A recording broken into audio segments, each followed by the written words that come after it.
Assalamualaikum students, in your physics teacher Ms. Fatma, and in today's video lecture we are going to start a new chapter. That is chapter number 19, and it's named as nuclear physics. As from its name you can guess that what we are going to study from this chapter.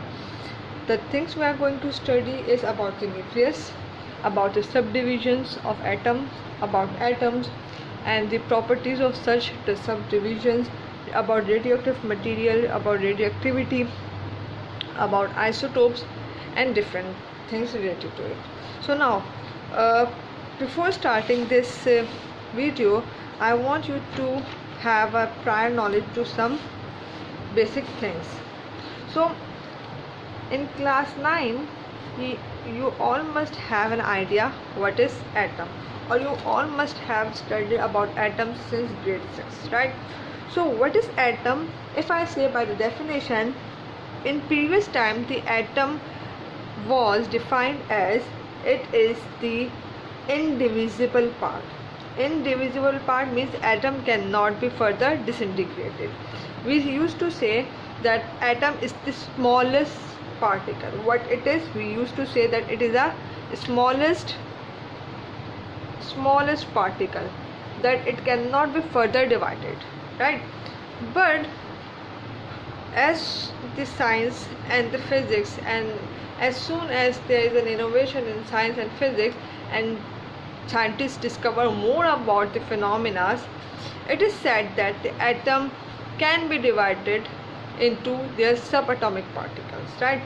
So the word atoms come from a Greek language, from the word atomos, which means indivisible, right?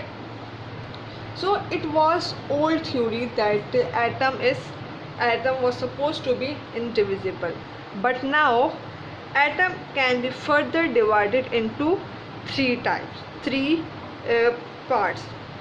We can say that atom is further divided into electrons, protons and neutrons, right? It is electrons, protons and neutrons, right?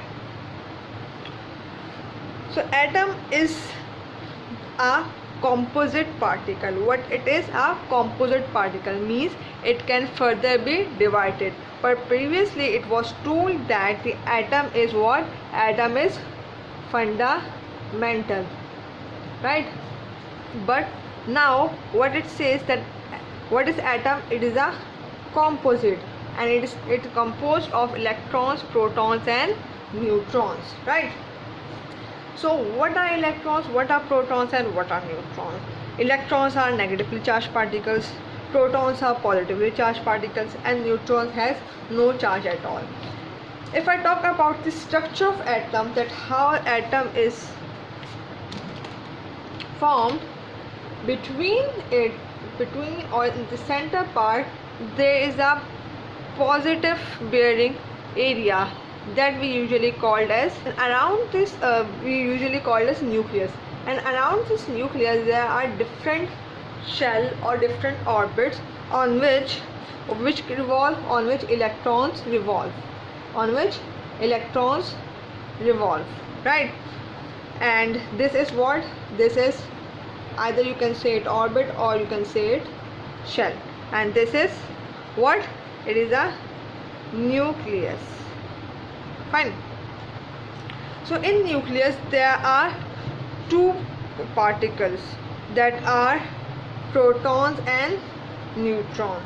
So the sign of the nucleus is positive. Why it is positive? Because the proton has a positive charge and neutron has no charge at all. So the charge of the proton becomes the charge of the nucleus. That's why the charge of the nucleus is positive, and the charge of the electron is negative, which revolves around the nucleus and in the particular orbits. Alright.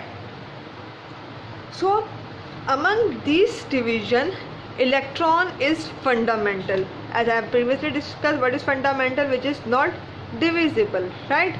And protons and neutrons are not fundamental. They are composed of quarks, right, which you are going to study it in further lectures, not here, right? So 3 particle each, right? So basically I have explained what is atom in the what what people suppose that what is atom in the previous era and what is atom now after the discovery and after the innovation in physics. The atom is not the smallest particle, it is subdivided into the subatomic particle.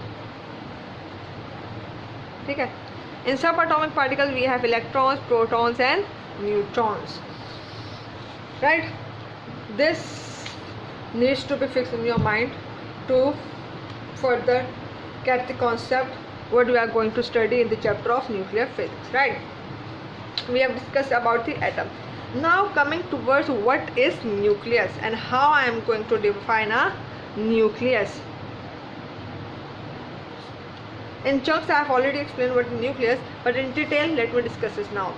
Nucleus is the central part. What it is the central part of the atom, and it consists of a proton and a neutron. It has the positive charge, and why it has the positive charge? It has the positive charge due to the positivity of proton, and as you all know that neutron has no charge, so the charge of the proton is the charge of the nucleus. Alright. Acha, if we talk about what is the charge of proton, which is in nucleus, the charge of the proton is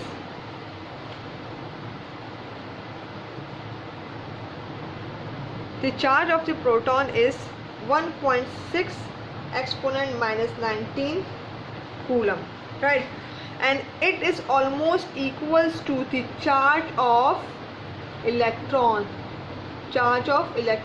Same is the charge of electron and the same is the charge of proton, right?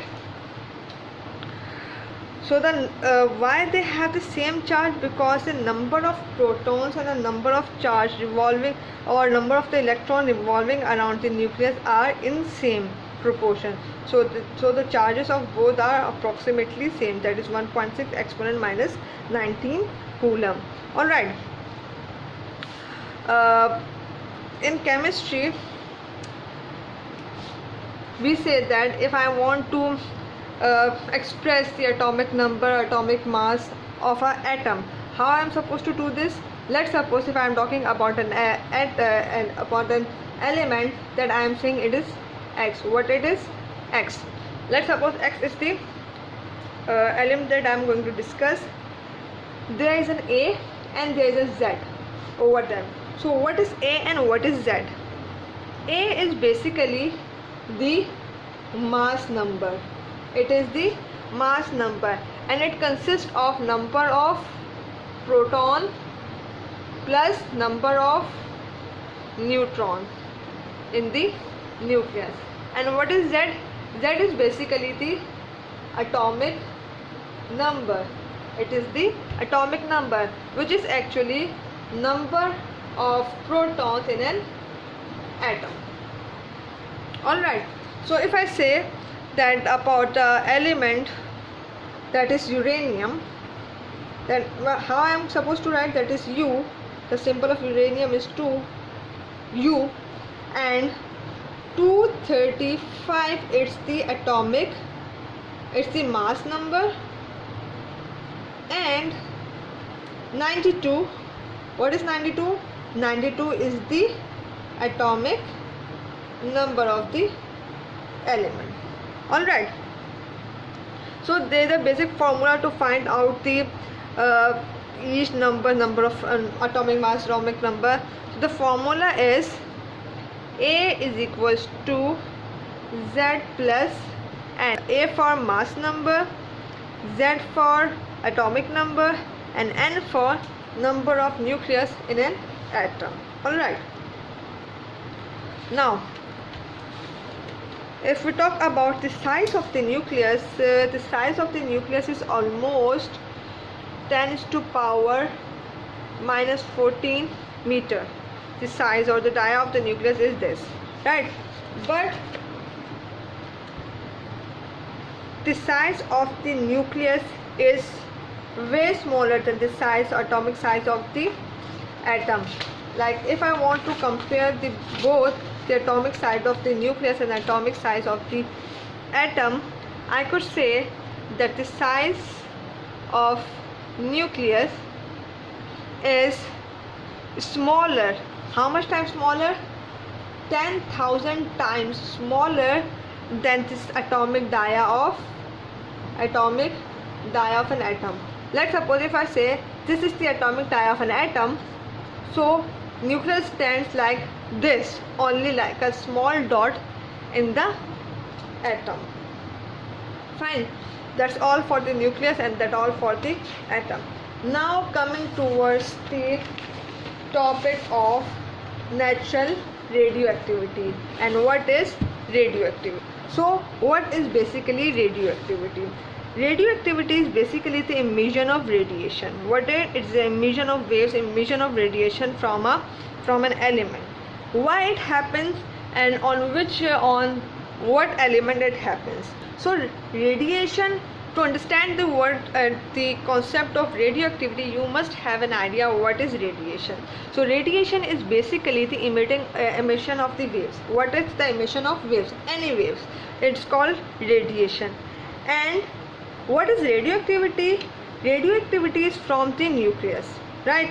When the element having the atomic mass greater than 82, all those elements which are having the atomic mass greater than 82 are actually known as radioactive material. What they are called? Radioactive material. From such material there is a spontaneous disintegration of such element. What it happens? The spontaneous disintegration means continuously they emit some sort of radiation through them. If I say from the definition, I can say that the radioactivity is basically they emit the different type of powerful radiation. What are radiation? I have explained the radiation as the emission of different kind of waves. So this phenomena is called radioactivity. And why? And as the result of radioactivity, what actually happens is the element actually decay itself. Due to the radiation, the process of decay starts. And radioactivity is the irreversible process. I guess you must have an idea of what are reversible and irreversible process. If not, then have a look on this. If I talk about what are reversible process are such processes which can go back. For example, if I am going to melt an ice and I want to make it a cube again, what I need to do is I need to freeze it down. So water can be turned into a solid state of ice cube, and ice cube can again go back into the shape of or into the state of liquid, that is water, that is from the liquid to solid and solid to liquid. So such processes are called reversible. And if I talk about the irreversible, so what is irreversible? For example, if I am going to cook an egg, if I am going to make an omelette or a half fry, I can't make that egg again as a raw egg. That's obvious. I can't make it like a liquid and a yolk and a white again. That is going to change its state completely. So such states are called irreversible, which cannot go back. So radioactivity is basically an irreversible process and it continues all the time. Fine. And those material which exhibit this property by nature, such activity are called natural radioactivity. So about this, there was a scientist named as Henry Becquerel. He discovered about the radioactivity of a material, right? So basically the unit of the radioactivity is also denoted by BQ from its name Becquerel. Fine. So why it happens? What is the reason behind the radioactivity? The first reason I have explained that if the mass number is greater than 82, then such elements are going to have an radioactivity, the activity of radiation or emission of radiation. But why it happens? The radioactivity emits from the nucleus. From which it emits? From the nucleus. And in nucleus, what we have, let me denote it by two colors. we have protons and we have neutrons in the nucleus. Let's suppose this is a nucleus and which have the protons and the neutrons within it. When the number of the positively charged, that is proton, it doesn't find itself fit into this nucleus, what it starts doing, it starts emitting and it starts escaping out. As you can understand it from the example, like if there's a room and it has the capacity of only 100 people, and if we want to add more people, or these 100 people are not enough to fit in this room, or what they are going to do, they are actually going to push each other so that they can find their space, and in the result what is going to happen, they are going to start getting out of the room, right? So this actually happens in radioactivity. In the nucleus, the protons which are positively charged, what they are, positively charged particles, they start repelling each other. What they do, they start repelling each other. In the result what happens is they actually start getting out in the form on the wave, in the form of different waves. So this activity actually causes the nucleus unstable. What it makes, it makes the nucleus unstable. So this instability actually results in the radioactivity. So three particles emit from the radiation, or as a result of the radiation in the radioactivity, that is alpha, beta and gamma particle. This is sign for alpha, this is sign for beta, and this is sign for gamma particle. Alright. So alpha particle is basically, and what are the properties of the alpha particle, and how they discuss that basically there are these particles. There was an experiment made by Rutherford and other scientists, in which they discovered that the radiation came out from the radioactive material in the three name, or the three types, that is alpha, beta and gamma, as I previously mentioned. So what they did is place a small quantity of radioactive substance, and let's suppose radium, right, in the block of lead. So the radiation can only come through the mouth of this box, fine, or the radiation only have one track or one path to escape. So they placed a photographic plate in the front of that mouth. What they placed, a photographic plate at some distance, fine. In this apparatus, what they did is they actually vacuum this whole place, so there would be no air or no gas between the radioactive substance and the photographic plate.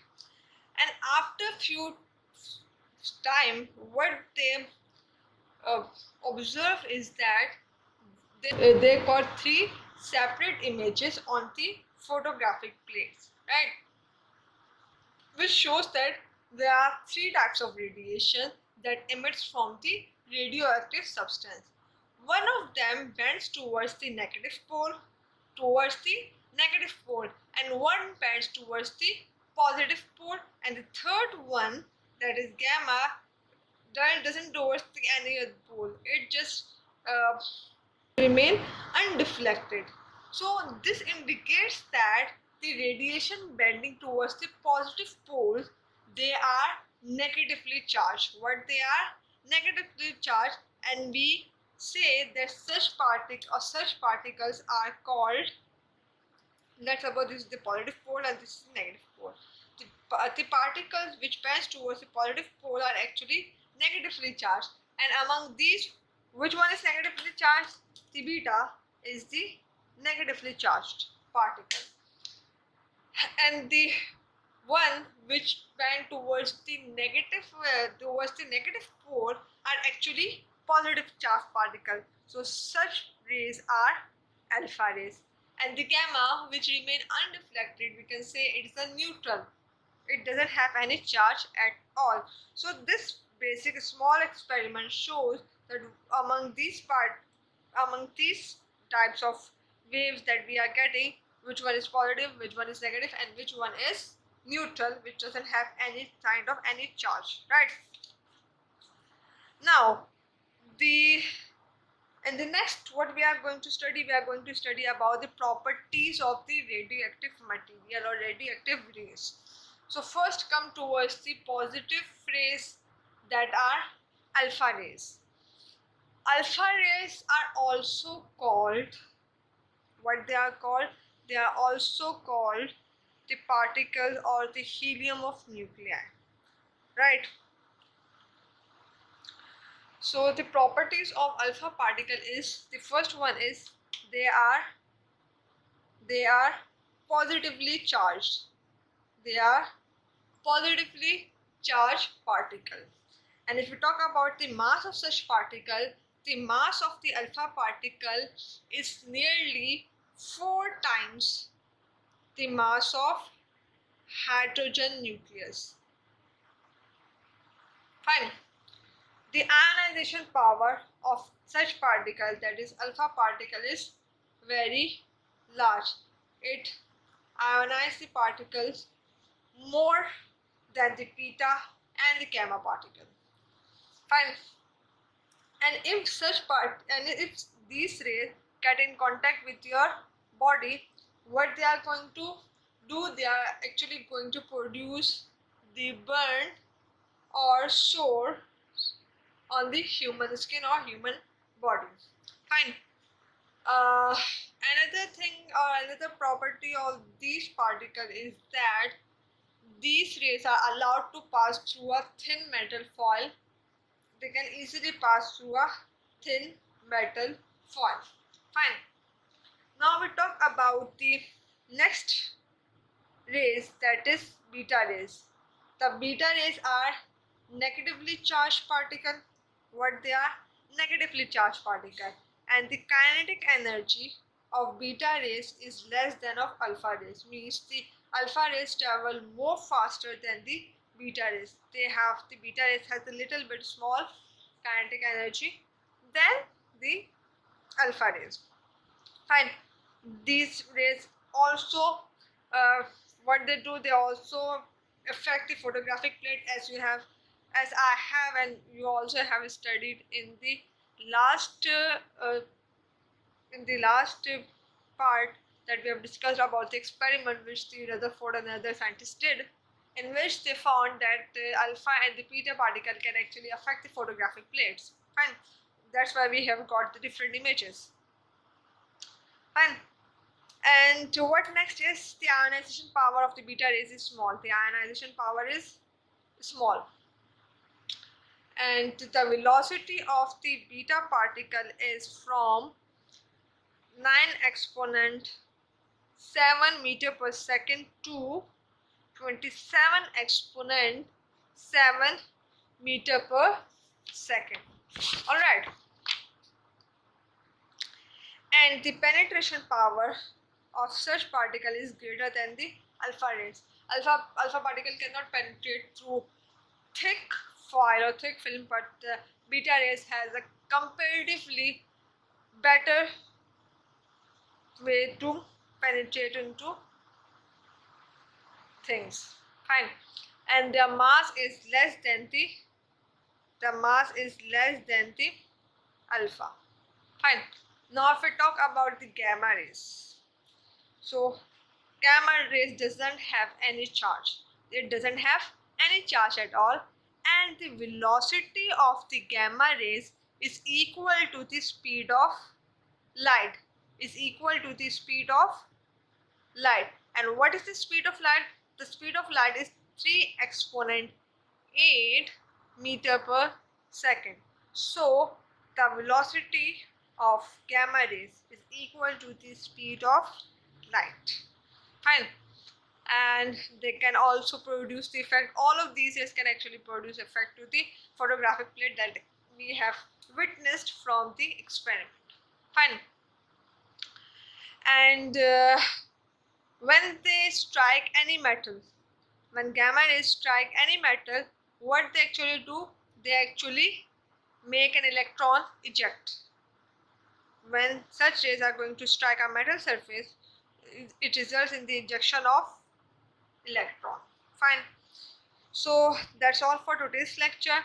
In the next lecture, we are going to discuss about the half-life of an element. We are discuss about the radioactive isotopes. We are discuss about the what are isotopes, and about the Einstein mass equation and nuclear fission and fusion reaction. For this, I want all of you to do me a favor. What it is, you have to read from page number 419 till page number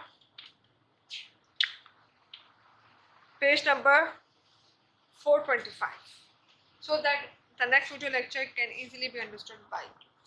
Thank you so much, class, and if you have any query you can ask me. Stay home, stay safe.